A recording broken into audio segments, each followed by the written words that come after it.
People are mad at the NDP, or at least what remains of the corpse of the NDP, after interim leader Don Davies said that the party would vote against the throne speech. Now, this is a vote of confidence, so if the Liberals had lost, it could trigger an election, like the one we just had. The reason the NDP said they were going to vote against the throne speech was it didn't do enough to address things like affordable housing and other social services, or stand up for workers in the way the NDP would like.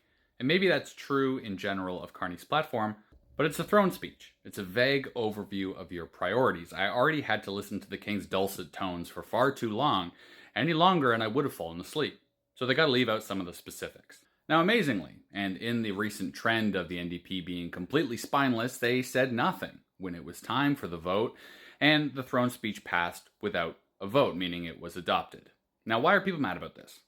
Well, if you've already forgotten, for a long time, the NDP propped up the Liberal government under Justin Trudeau, somebody nobody liked, which worked out quite fortuitously for the Liberals, who of course won the election, and horribly for the NDP, who lost official party status. Now the NDP seems to have taken the opposite approach, taking an adversarial stance towards this Liberal government and saying they won't enter into a partnership, not realizing that context is an important thing to consider in choosing whether or not to partner with the government. Now, thankfully for everyone, including the NDP, this did not result in an election. I'm sure that if the NDP had brought on another election this soon, it would result in them losing even more of their whopping 7 seats. And I'm all for holding government to account, but could we just have a government for a little bit? I think that would be nice.